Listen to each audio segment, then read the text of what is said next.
At 7:42 a.m. on August 17, 1943, a layer of warm tropical mist hung over the WWII airfield in New Guinea.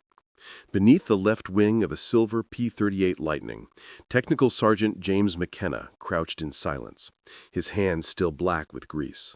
The metallic scent of fuel and engine oil filled the humid air as he watched Lieutenant Robert Hayes, a 23-year-old pilot from Iowa, prepare for another mission. It was supposed to be routine, but McKenna knew better. Routine missions were the ones that didn't come back. Hayes had flown 6 combat missions. 6 times he'd faced the blinding sun and the rising red circles of Japan's fighters. 6 times he'd returned without a kill. Ahead of him that morning were 18 Mitsubishi A6M Zeros, waiting beyond the clouds to intercept the patrol. Hayes would be flying straight into them, straight into death. For 8 months, McKenna had lived with the P-38s, slept beside them, repaired them, learned their moods. He knew every sound, every vibration, every secret of their twin-engined, twin-boom design. At high altitude, the Lightning was a beast, fast, heavy, devastating in a dive. But there was a flaw, one so small that engineers in California called it negligible, and so deadly that it was killing pilots every day. The P-38 couldn't turn with a Zero. The Japanese fighter was lighter, more agile, built for knife fighting in the sky. In a horizontal turn, a Zero could carve a circle in half the time it took the P-38. In that half-second gap lived death. American doctrine was clear. Never turn with a Zero. Use speed, use altitude, strike from above, and climb away before they could react. Hit-and-run warfare. Hayes had tried it 5 times, and 5 times it had failed. The Zeros had learned the pattern. They baited American pilots into turning fights, slipping inside their radius, then tearing them apart from behind. In the past 6 weeks, the 5th Air Force had lost 37 Lightnings over the Pacific. Each pilot followed doctrine. Each one died anyway. McKenna watched them go. Young men with sunburned faces and quiet confidence, only to see their names later stenciled on supply crates heading home. The manuals blamed pilot error. The officers blamed nerves. But McKenna knew the truth. The pilots weren't the problem. The problem lived inside the machine. A fraction of slackness, barely a whisper of looseness in the aileron control cables that ran from the cockpit through the twin booms to the tail. At full deflection, the cables allowed 3/8 of an inch of free play, enough to delay the roll of the aircraft by a fraction of a second. In air combat, that fraction meant everything. McKenna had reported it 2 months before. The engineering officer shrugged. Within factory specs, he said. Adjusting it would void the Lockheed warranty. Unauthorized modification was grounds for court-martial. Regulations were clear. But war had a way of exposing the weakness of regulations. That morning, McKenna looked up at the man climbing into the cockpit and felt the weight of that rule book pressing against his chest. He knew what the manual said. He also knew that if something didn't change, Robert Hayes would die before noon. He tightened his jaw, wiped his hands on his coveralls, and made a decision that would quietly alter the course of the air war in the Pacific. The tropical airfield at WWII had become a graveyard in slow motion. Each morning, the same ritual played out: the rising hum of Allison engines, the smell of hot oil and cordite, the sight of silver aircraft glinting in the sun as they took off in formation, and each afternoon, fewer of them returned. James McKenna had stopped counting the planes that didn't come back. He remembered the pilots instead. He remembered their faces, their voices, and the way they'd nod at him before taxiing away, trusting his hands with their lives. The first to die under his watch was Lieutenant David Chen, July 9, 1943. 3 weeks in the theater. From Sacramento. Talked often about his father's garage and the smell of motor oil on summer mornings. McKenna had liked him. They'd both been car mechanics before the war. Young men who once fixed engines for fun and now did it to keep men alive. That morning, Chen took off at 6:15 for a fighter sweep over Guinea. 2 hours later, his aircraft limped back, bullet holes stitched across the left boom. He climbed out, shaking his head, and said the Zero had moved like smoke. He'd tried to dive away, like the manual said, but the lightning lagged, as if the controls were caught in syrup. McKenna inspected the holes. Tight grouping, perfect lead. The Zero pilot had anticipated exactly where Chen's plane would be. That shouldn't have been possible, not if the aircraft had responded instantly. 3 weeks later, Chen was dead, shot down over Rabaul in another lightning. Same story, same delay, same outcome. Official cause, pilot error. But McKenna knew better. The next was Captain William Morrison, 11 kills, one of the sharpest flyers in the group. August 3, 1943, Morrison's flight intercepted 8 Zeros at 12,000 feet over Oro Bay. McKenna wasn't there, but he heard the radio traffic. Morrison's voice, calm but strained. Controls feel mushy. Can't roll fast enough. Then static. Then nothing. The wreckage confirmed what the survivors already knew. The plane had been fine, within spec, perfectly built, perfectly doomed. Morrison's friend, Rodriguez, another crew chief, tore through the wreckage, desperate to prove the engineers wrong. Every control, every cable, every bolt, within tolerance. It was the same hollow phrase that haunted every crash. McKenna began to hear it in his sleep, within tolerance. By mid-August, 17 pilots were dead. Some had been friends, others he'd known only by the sound of their laughter during pre-flight checks. Each had died inside machines that worked exactly as the manual said they should. Every night McKenna lay awake listening to the tropical rain hammer the tin roof of the maintenance shed, his mind replaying the same question. How many seconds of slack equal a human life? He started noticing things, the faint vibration of loose cables, the tone they made when plucked, that soft metallic twang that told him something wasn't right. Other mechanics couldn't hear it, but McKenna could. The P-38s all sounded slightly off, slightly tired. He told Rodriguez again that the cables were the real problem. Rodriguez laughed bitterly. "Then fix it," he said. "Just don't get caught." But fixing it meant breaking rules written by men sitting behind desks 7,000 miles away in California. Men who didn't have to watch kids burn in aluminum coffins. The manual said never improvise. The war said otherwise. The doctrine was clear. Never turn with zero. But doctrine couldn't feel the sweat dripping from your gloves as tracers streaked past your canopy. Doctrine couldn't smell aviation fuel and blood in the same breath. That disconnect between theory and survival haunted every mechanic, every pilot. Lieutenant Hayes had flown 6 missions by now, following every instruction to the letter, diving from the sun, climbing back to altitude, never staying in a turn, yet he'd never scored a single kill. Each time the Zeros vanished into the clouds, laughing ghosts of the Pacific. And each time, Hayes came back more hollow, more withdrawn. The war was turning him into a shadow. Then came the 5th mission, August 14th, over Finshofen. Hayes watched his wingman, Lieutenant Thomas Parker, 21 years old, get isolated and surrounded. The radio crackled with panic. Parker's voice, high, desperate. "She won't turn. She won't—" Gunfire cut him off. A second later, silence. Hayes landed alone. That night the barracks was quiet except for the sound of tropical rain hitting the tin roof of the maintenance shed. Parker's bed stayed empty. His belongings were boxed and labeled, his maintenance log marked, no mechanical issues. Another pilot error. McKenna had signed off Parker's aircraft that morning. Every screw, every cable, perfect. And yet Parker was gone. McKenna sat in the hangar that night staring at his oil-stained hands. He realized the truth. It wasn't the pilots dying. It was the system killing them. The manuals, the tolerances, the blind obedience to numbers written in offices oceans away, they were the real enemy. Somewhere deep down, a mechanic's instinct began to whisper louder than the regulations ever could. The whisper that said, if the engineers won't fix it, you will. The night before the mission that would change everything, the air at WWII hung heavy and wet, thick with the scent of oil and rain. The generators hummed in the distance, their low vibration mixing with the buzz of tropical insects against the hangar lights.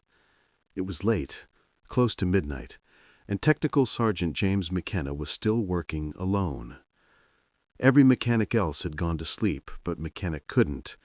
He sat on the concrete floor beside Lieutenant Hayes' P-38, the same aircraft that had nearly been his coffin days earlier.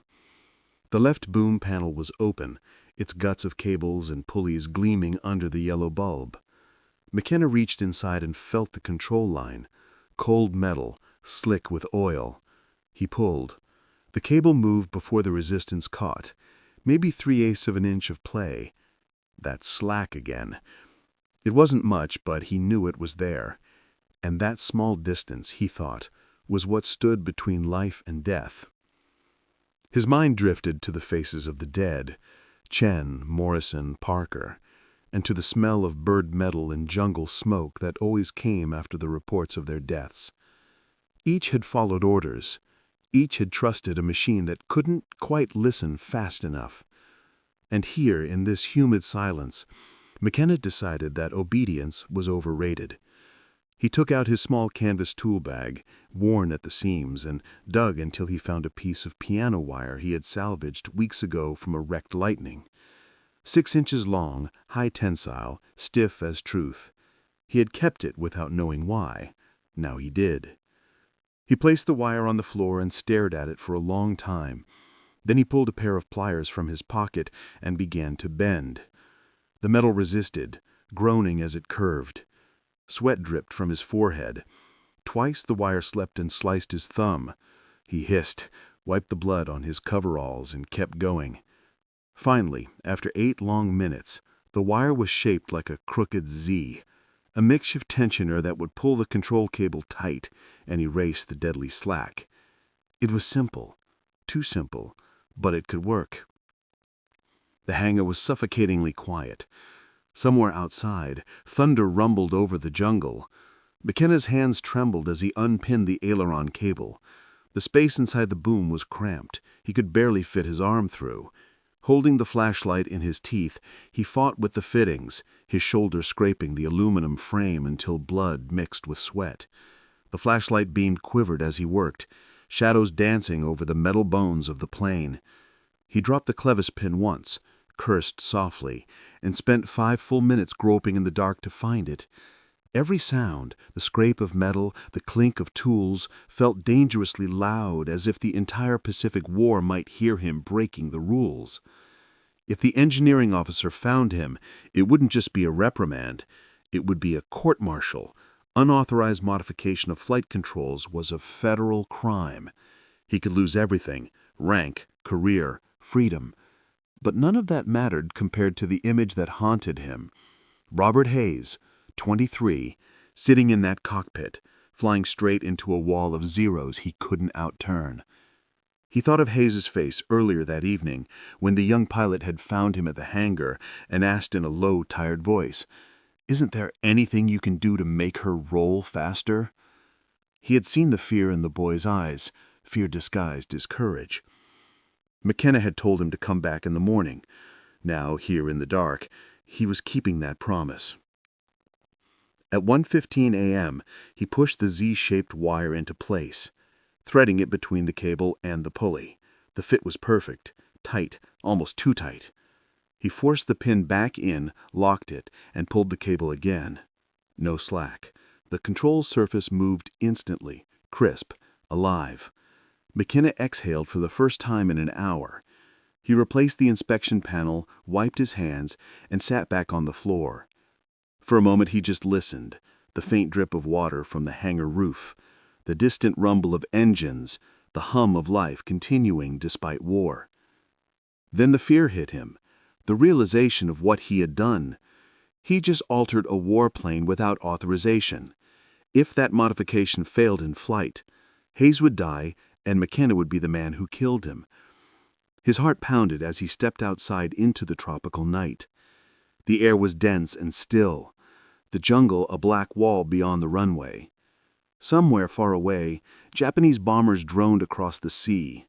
He looked up at the stars above the Pacific, cold, uncaring, and whispered to himself, "God, please let it hold." He didn't sleep. He lay in his bunk staring at the corrugated ceiling, Every creak of the bays sounded like the ticking of fate. Dawn arrived slowly, bleeding orange over the palms. At 0630 hours, McKenna walked to the flight line. The ground crews were fueling Hayes' P-38, arming the guns, checking the engines. The young pilot appeared soon after, his flight suit half-zipped, helmet in hand. He gave McKenna a nod, unaware of the secret lying inside his left boom. At 0742 hours, Hayes taxied out.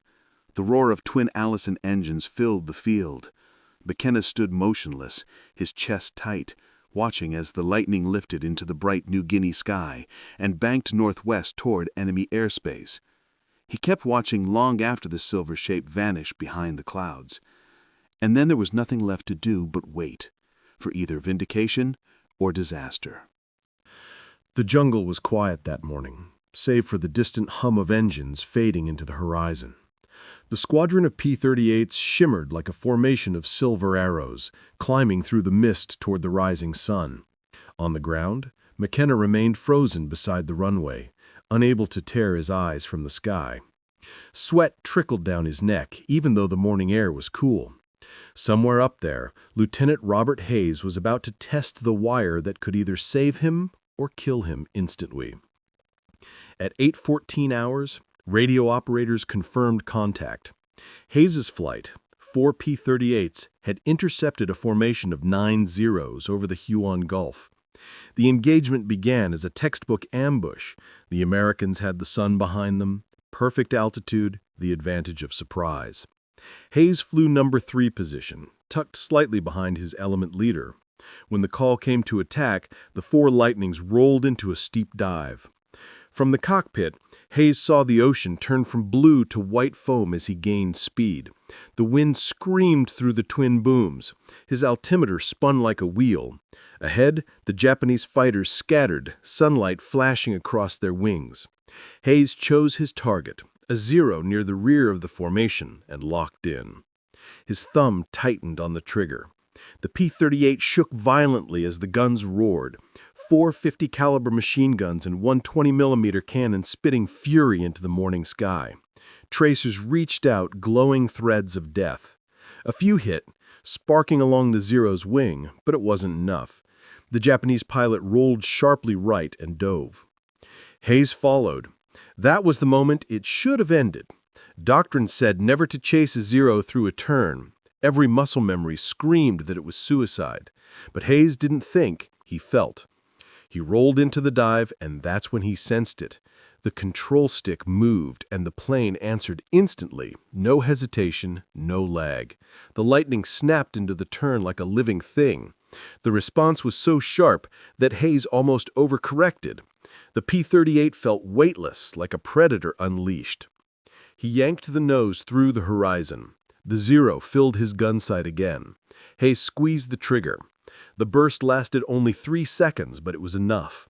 The rounds walked up the fuselage, slicing through the rising sun emblem, tearing into the cockpit. The Zero exploded in a bright flash and spiraled downward, trailing a ribbon of black smoke that vanished into the jungle canopy below. Hayes had his first kill.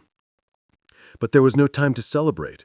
His wingmen shouted over the radio, "3 more diving from above!" Hayes looked up. 3 Zeros were screaming down from altitude, closing fast. They'd seen their comrade die. Now they wanted revenge. Hayes jammed the throttles forward, feeling the twin Allisons howl. But the Japanese planes were faster in the dive. He could hear the rounds slicing the air behind him. Instinct said to run. Doctrine demanded retreat, but doctrine was written by men who'd never been chased by death. Hayes threw the Lightning into a left roll, pulling with all his strength. The P-38 snapped around with terrifying speed, its wings cutting the air cleanly. The Zeros overshot, one slipping dangerously close across his nose. Hayes reacted before thought, fired a burst, hit the lead Zero square in the ring root. The plane disintegrated, its pilot never even ejecting. 2 kills in 30 seconds. The remaining Zeros tried to scissor, weaving back and forth to bait him into overshooting. But this time, the Lightning could match them move for move. Each time they reversed direction, Hayes followed seamlessly, rolling into the next turn as if the machine could read his mind. There was no delay, no struggle, just perfect synchronicity between man and machine. 1-0 made a fatal mistake. It reversed too sharply, bleeding too much speed.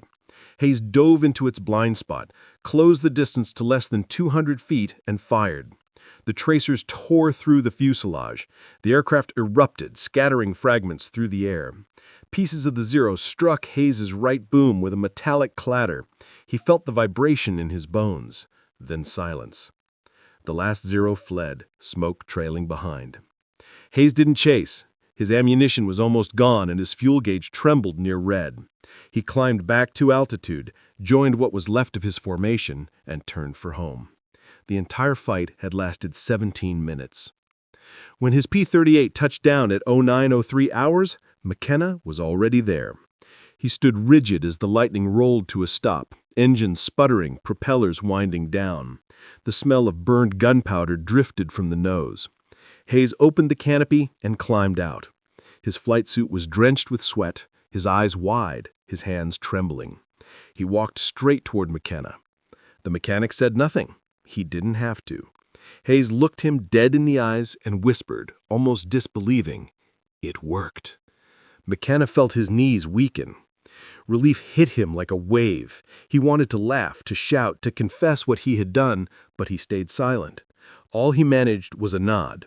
The two men stood there, surrounded by the roaring silence of the airfield, both knowing that something extraordinary had just happened, something no one else yet understood. And high above them, the morning sky still echoed with the invisible tremor of those 17 minutes, the moment when a forbidden piece of wire changed the balance of air combat in the Pacific. That evening, as the tropical sun bled red into the horizon, a strange energy rippled through the base. Pilots who had watched Hayes fight from altitude couldn't stop talking about it. Something about his P-38 looked different in the sky, faster, sharper, almost alive. Captain Frank Mitchell, the veteran leader of the 475th Fighter Group, had seen it himself from 15,000 feet. He'd watched Hayes roll through maneuvers that should have been impossible for a Lightning. To his eyes, the plane had moved like it was half its weight, and Mitchell knew every pilot in New Guinea by skill and style. Hayes was solid, but not that good. Whatever had happened today wasn't luck or instinct. It was something mechanical. After the debrief, Mitchell found Hayes still trembling from adrenaline, his hands shaking as he filled out the mission report. 3 confirmed kills, 1 probable.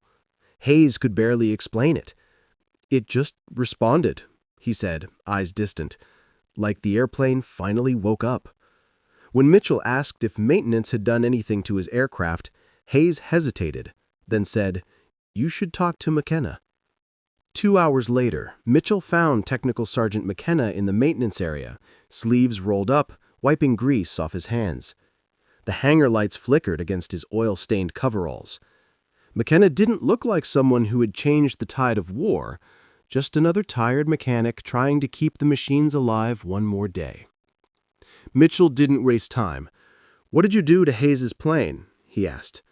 For a moment, McKenna said nothing. Then he sighed, looked around to make sure no one else was listening, and told the truth. He explained the slack in the cables, the regulation tolerances, the piano wire shaped into a Z, the extra tension that made the controls react instantly. Every word sounded like an admission of guilt. When he finished, Mitchell just stared at him. "You realize that's completely unauthorized?" "I do," McKenna replied quietly. "But it works." The captain studied him for a long moment, then nodded. "Can you do it to mine?" McKenna blinked. "Sir, if it goes wrong—" "That it's on me," Mitchell interrupted. "I've lost 4 pilots this month. I'm done watching kids die because a rule book says we can't touch a cable." That night, under the same humming lights, McKenna installed the second piano wire tensioner. Same careful process, same quiet defiance. Mitchell flew it at dawn. When he landed, his grin said everything. "It rolls like a fighter, not a freight truck," he told his wingman. "Feels alive." Within hours, the rumor spread across the squadron like fire in dry grass. By August 20th, 9 aircraft had the modification. Pilots whispered about it in the ready room. Mechanics shared glances in the hangar. They didn't talk openly. Too dangerous. But everyone knew something extraordinary was happening beneath the surface of routine. The unofficial name became the wire fix. Each night, more crew chiefs came to McKenna, pretending to borrow tools or check parts, only to ask in a low voice, "How did you do it?" McKenna would show them. Cut the piano wire, bend it into a Z, slip it between the cable and pulley. 8 minutes of work that turned a sluggish fighter into a predator. The transformation was immediate. Lieutenant Hayes downed 2 more Zeros on August 22nd. Mitchell 3 more on the 25th. Every engagement told the same story. P-38s rolling faster, reacting quicker, surviving fights that would have killed them weeks earlier. It wasn't superstition, it was physics, and a mechanic's defiance. By early September, roughly 40 Lightnings in New Guinea carried McKenna's secret fix. Officially, no one knew. Inspections never caught it because the crew chiefs had learned to remove the tensioners before the checks and reinstall them afterwards. The engineering officer couldn't explain why performance reports were improving so rapidly. Pilots knew, mechanics knew, but no one dared to write it down. And then, thousands of miles away, the enemy began to notice. Japanese flight reports from the 11th Air Fleet recorded something unsettling. American P-38s, once predictable, were now maneuvering with unusual agility. Dogfight tactics that had worked flawlessly for 2 years, draw the Lightning into a turn, reverse and shoot, no longer worked. Japanese aces found themselves outrolled, outturned, outmatched. The first to report it in disbelief was Lieutenant Commander Saburo Sakai, one of Japan's most feared fighter pilots. On September 3, 1943, over WWII, Sakai engaged a P-38 using his usual trick, baiting the American into a turn, then reversing to get inside his roll. But this time, the Lightning reversed with him. Fast, precise, unnaturally sharp. Sakai barely avoided collision. For the first time in his career, he had to dive away to save himself. Later in his combat report, he wrote that the American fighter rolled like a snake, unpredictable and dangerous. Across the Pacific, Japanese commanders puzzled over the sudden change. They examined wrecked Lightnings from crash sites, searching for clues, new engines, new weapons, anything visible. They found nothing. The planes looked identical to every previous model. The secret sat buried inside the booms, invisible, disguised as factory metal. Even if they had found the small Z-shaped wire, they would never have guessed its purpose. Meanwhile, inside the U.S. squadrons, morale began to shift. For months, the Zero had ruled the skies, confident and untouchable. Now that confidence was cracking. American pilots no longer dreaded turning engagements, they welcomed them. Each new dogfight became proof that the change was real. For the first time in the Pacific theater, the hunter was becoming the hunted. But for McKenna, the man who started it all, the revolution remained a whisper. He still worked every morning in the same grease-stained coveralls, still signed the same maintenance logs. He didn't talk about the wire, didn't claim credit. He just kept installing it, quietly, one plane at a time, one life at a time. And though no one yet realized it, the balance of air power in the Pacific had already shifted, thanks not to generals or engineers, but to a single mechanic who refused to obey a line in a manual. By mid-September 1943, whispers of confusion began to swirl through the Japanese ranks like smoke. Fighter command logs from Rabaul and WWII grew uneasy in tone. American P-38s maneuver with new ferocity. Roll rate appears increased, turning engagements no longer decisive. For 2 years, the Zero had been the undisputed king of the Pacific. dancing around every Allied fighter with graceful precision. Its pilots had grown confident, too confident. Now, in the skies above New Guinea, that confidence was evaporating. Combat data told the story with cold precision. In July, U.S. forces had lost 2 lightnings for every 0 destroyed. By August, the ratio was 1.3 to 1. By September, it had shifted to near parity. No one could explain it. The planes were the same, the tactics unchanged, yet the results spoke for themselves. Somewhere, somehow, the Americans had found a hidden advantage. Japanese analysts at the 11th Air Fleet searched for answers. They studied wrecks, interviewed surviving pilots, and even interrogated captured Americans. Nothing made sense. The P-38s they fought were not faster in climb, not stronger in firepower, only more precise, more alive. It was as if the aircraft themselves had learned to think. Veterans who once called the Lightning clumsy now described it with wary respect. Among them was Saburo Sakai, Japan's legendary ace with 64 kills. After his encounter on September 3rd, he returned to base shaken. In the debriefing, he described the fight as unnatural. The American, he said, rolled inside his turn, something no Lightning should be able to do. The officers dismissed it as exhaustion, but Sakai knew what he had seen. "They have changed," he told a comrade that evening, staring at the setting sun.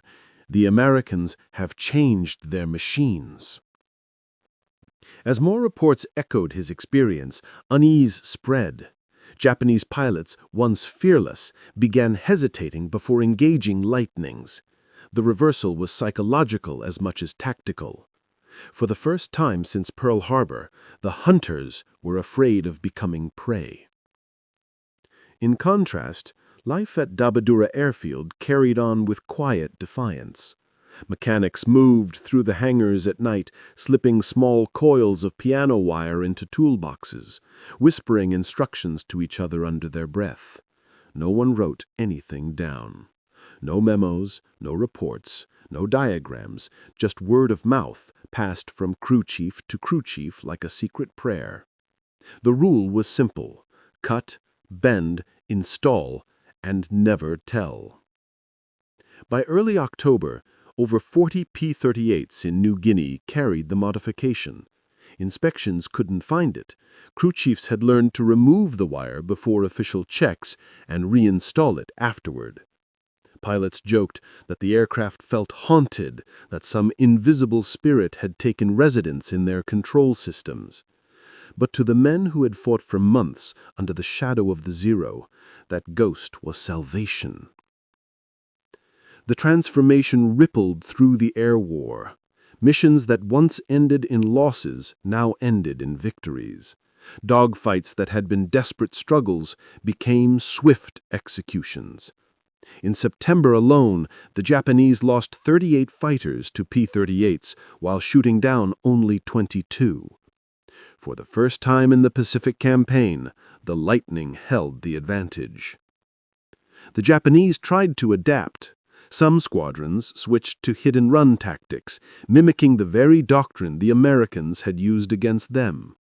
But abandoning the Zero's famed maneuverability meant surrendering its soul. Others doubled down on aggression, diving in close, firing at suicidal range. It only made the losses worse. Veteran pilots, men who once danced through aerial combat with deadly grace, began dying in droves. The Empire was bleeding its best. Meanwhile, in Washington and California, no one had the faintest idea why the Pacific kill ratios were suddenly improving.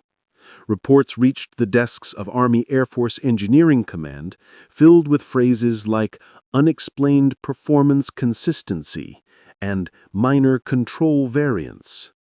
The data looked promising but impossible. No one thought to credit the mechanics in the jungle. The official narrative credited better tactics, improved morale, or field adjustments. No one mentioned the wire. On the ground, James McKenna kept his silence. He worked from dawn to dusk, sleeves rolled, cigarette clenched between his teeth, tightening cables and checking hydraulics like nothing had changed. When a pilot returned from a mission grinning and shouting about how responsive his lightning felt, McKenna would simply nod and mutter, "Glad she flies right for you." Inside, though, he felt a quiet, heavy pride, a mechanic's kind of pride, the kind that doesn't need medals or headlines, just proof that the machine now did what it was meant to do: keep men alive. Every night, as the jungle hummed and the engines cooled, McKenna would walk past the line of aircraft silhouetted against the moonlight. He would stop beside Hayes' P-38, run his hand along the left boom where the small Z-shaped wire slept hidden inside, and whisper, "Hold fast, girl." It was his secret ritual, his way of acknowledging the invisible piece of metal that had rewritten the rules of war. In September's final weeks, a new order circulated among Japanese fighter squadrons. Avoid engagement with P-38s unless in superior numbers. The tone of the directive was reluctant, almost ashamed. It marked an unspoken admission. The age of the Zero was ending. The machine that once ruled the Pacific skies was now outmatched by a humble American fighter, tuned to perfection by a grease-stained mechanic. Above the Pacific, the balance had shifted. The empire that once believed itself untouchable now looked up at a different kind of sky, one no longer theirs to own. By October 1943, the transformation of the Pacific Air War was undeniable. The Army Air Forces in New Guinea had gone from losing squadrons to dominating the skies. The kill ratios, once depressing, now filled the reports with cautious optimism. Pilots who had returned home defeated only weeks earlier now wrote letters filled with hope. Commanders spoke of a turning tide. But no one, not even the officers at Lockheed in California, understood the real reason. The secret lived in the shadows, buried inside the twin booms of the P-38s, in a 6-inch strip of steel bent by a mechanic who had never even flown. It was an inspector from the engineering command who stumbled upon it first. During a routine check, he noticed inconsistent readings in the aileron cable tension of one aircraft. The difference was minor, barely measurable, but enough to raise suspicion. He ordered a deeper inspection. What he found made no sense. A small piece of piano wire, neatly fitted between the control cable and pulley, shaped into a tight Z. It looked factory-made, yet it wasn't in any manual. He traced it back to the WWII maintenance unit, then wrote a quiet report and sent it up the chain. For 3 weeks, it sat on desks, gathering dust while officers debated what to do. The modification violated every regulation in the Army Air Forces. It was unauthorized, untested, unapproved. But the field data didn't lie. Squadrons with the modification were surviving longer, fighting better, killing more. Finally, in November, Lockheed dispatched an engineering team from California to New Guinea.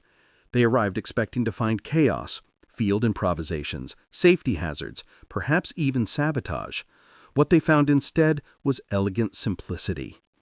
They measured the cable tension, calculated the added stress, and ran flight tests. The results stunned them.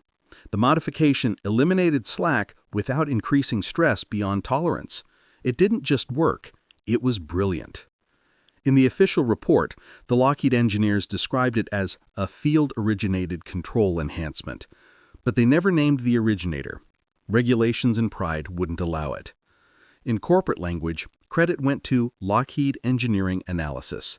In truth, the improvement came from Technical Sergeant James McKenna, a man who had simply refused to watch another pilot die. The modification was quietly integrated into the new P-38J model, entering production in December 1943. No ceremony, no announcement. The design sheet simply noted, revised aileron cable tensioning assembly. For McKenna, there were no medals, no commendations. The war moved on faster than paperwork could follow. Yet among those who knew, word spread. Pilots who had flown with McKenna's wire whispered his name with respect that bordered on reverence. Hayes, who owed his life to that night in the hangar, flew 63 combat missions before the war ended. He shot down 11 Japanese aircraft, each kill a silent tribute to the man who had given his fighter a heartbeat. Every August 17th, on the anniversary of that first mission, Hayes would find a phone and call McKenna, sometimes from an airbase, sometimes from home, just to say, "Thank you for saving me." Captain Frank Mitchell, too, survived. He rose through the ranks, eventually commanding his own squadron. During the Philippine campaign, his P-38s cut through enemy fighters like blades through fog. 16 confirmed kills. When the war ended, he stayed in the Air Force, retiring as a colonel in 1963. Every young maintenance officer under his command heard the same story, of the nameless sergeant who fixed a machine that engineers thought was flawless. "Never ignore the man who touches the machine," Mitchell would tell them. "He might see what you can't." And what of McKenna? When the war ended in 1946, he returned home to California. He went back to what he knew: engines, tools, and the quiet satisfaction of making things work. He opened a small garage in Long Beach in 1948. The sign outside simply read, "McKenna's Auto Service." For 42 years, he repaired cars, trucks, and farm engines. Neighbors knew him as the old mechanic who could fix anything. Few knew that he had once changed the course of an air war. He never talked about it. When asked about the war, he would shrug and say, "I fixed airplanes, that's all." But in the back of his shop, tucked among toolboxes and oil cans, hung a faded photograph. A young man in coveralls standing beside a gleaming P-38 Lightning, the jungle stretching behind him. On the back, written in fading pencil, were 5 words: August 1943, New Guinea. J.M. In 1991, nearly 50 years after the battle that made history, a military historian researching P-38 modifications stumbled upon the phrase "unauthorized cable tensioning adjustment" in maintenance logs from New Guinea. Curiosity, it led to veteran registries, then to a small garage on a quiet street in Long Beach. McKenna was 73, still working part-time. When the historian asked about the piano wire, McKenna smiled softly, wiping his hands on a rag. He said, "It wasn't anything special, just something that needed doing." The historian later estimated that McKenna's simple act had saved between 80 and 100 American pilots. McKenna didn't care for the number. He only remembered the faces, the ones who came back. Hayes, Mitchell, Watkins, the others. That was enough. When James McKenna passed away in 2006 at the age of 88, his obituary mentioned that he had served as an aircraft mechanic in World War II. It did not mention the piano wire. It did not mention the lives he saved or the legacy he left in steel and silence. But for those who knew the story, that omission felt fitting. McKenna had never sought glory. He had sought perfection in a cable, in a role, in the thin line between death and survival. And somewhere across the Pacific, the ghosts of those who once flew under his care might still be whispering thanks into the endless blue. Long after the guns fell silent and the Pacific turned calm again, the legend of the P-38 Lightning lived on. In museums, in documentaries, in the memories of the few who survived its thunder. But what no display ever revealed, what no factory record ever acknowledged, was that the Lightning's turning point had come not from engineers in starched uniforms, but from one man in grease-stained coveralls who had broken the rules to save others.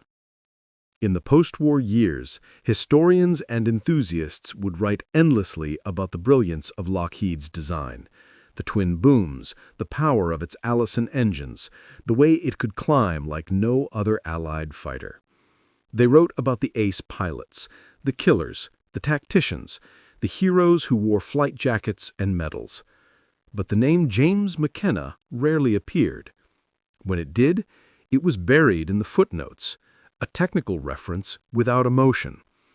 Yet to the men who had known him, McKenna wasn't a footnote. He was the heartbeat of the squadron, the man who had given their aircraft something no factory could: instinct. In the post-war years, historians and enthusiasts would write endlessly about the brilliance of Lockheed's design, the twin booms, the power of its Allison engines, the way it could climb like no other Allied fighter. They wrote about the ace pilots, the killers, the tacticians, the heroes who wore flight jackets and medals. But the name James McKenna rarely appeared. When it did, it was buried in the footnotes, a technical reference without emotion. Yet to the men who had known him, McKenna wasn't a footnote. He was the heartbeat of the squadron, the man who had given their aircraft something no factory could: instinct. In the post-war years, historians and enthusiasts would write endlessly about the brilliance of Lockheed's design, the twin booms, the power of its Allison engines, the way it could climb like no other Allied fighter. They wrote about the ace pilots, the killers, the tacticians, the heroes who wore flight jackets and medals. But the name James McKenna rarely appeared. When it did, it was buried in the footnotes, a technical reference without emotion. Yet to the men who had known him, McKenna wasn't a footnote. He was the heartbeat of the squadron, the men who had given their aircraft something no factory could: instinct. In the decades that followed, the P-38 became a symbol of America's industrial triumph, a machine born from precision and mass production. But those who flew in 1943 knew the truth, that the real triumph came from improvisation, from a 6-inch piece of wire bent by hand in the back of a sweltering hangar. That act had changed everything, not through invention, but through defiance. The modification, now an official component of the P-38J and later models, continued to serve long after McKenna's name faded from the records. Every Lightning that rolled off the assembly line carried within it a ghost of his idea, a tensioner built into the control system, quietly ensuring that pilots would never again feel the deadly lag that had cost so many lives. Every maneuver, every victory, every safe return in those later years owed something invisible to that midnight repair in New Guinea. But McKenna never sought recognition. After the war, he refused interviews. When the local paper tried to profile the hero mechanic of Long Beach, he turned them away. His daughter once asked him why he didn't want credit. McKenna simply smiled and said, "The pilots got home. That's enough." His old friend Robert Hayes never stopped reminding him, though. Each August, like clockwork, Hayes would call. Sometimes he'd leave a message when McKenna was already asleep, his voice older now, rasped by time. "Just wanted to say it again, Sergeant. You saved me." When Hayes passed away in 1983, his family found among his things a single photograph, him and McKenna standing together in 1943, Hayes still in his flight suit, McKenna's hands stained black from oil.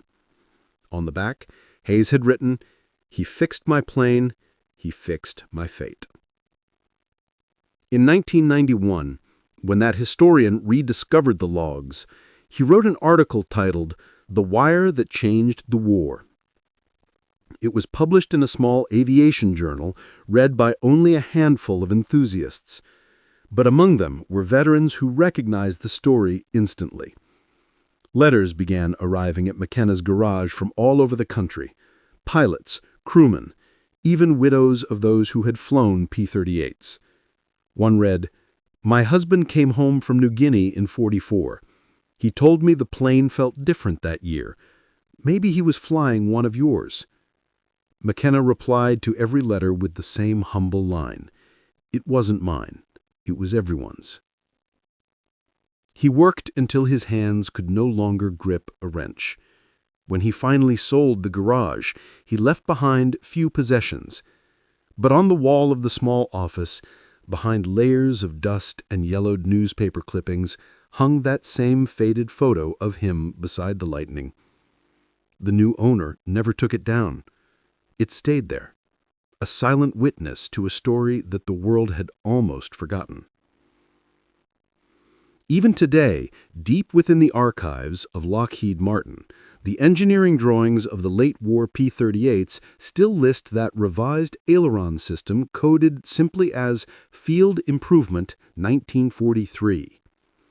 No mention of McKenna, no note explaining its origin, just a sterile reference to a moment that had once been soaked in blood, sweat, and oil. But history, no matter how bureaucratic, has a way of remembering the human hand behind the machine.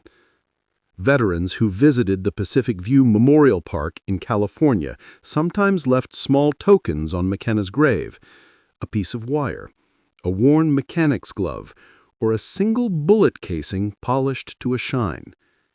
They understood what official records never could, that wars are not only won by strategy and weapons, but by the invisible acts of courage performed in silence. If you were to visit his old garage today, you'd find it changed. A different name above the door, modern cars on the lifts, but in the back office the photograph still hangs. The young man in coveralls stands proud beside the P-38 Lightning, the jungle of New Guinea in the background.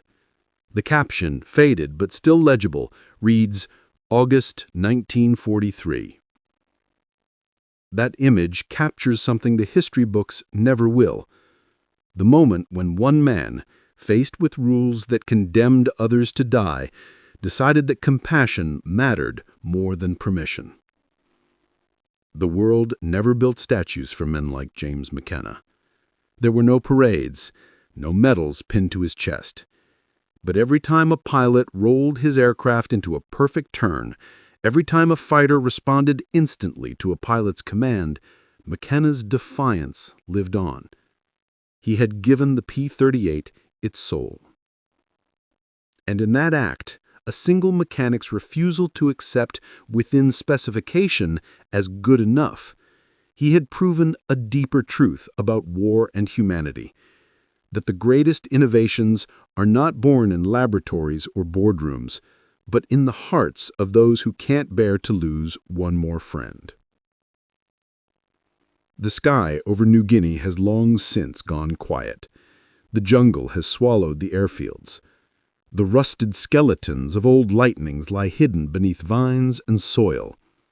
But somewhere inside those corroded frames, buried deep in forgotten metal, a small piece of wire may still be holding its shape, a relic of defiance, a fragment of compassion, a reminder that even in war, one man's hand can change the fate of hundreds. And perhaps, if you listen closely enough to the wind as it sweeps over those lost runways, you might still hear the faint echo of that twang, the sound of a cable pulled perfectly tight.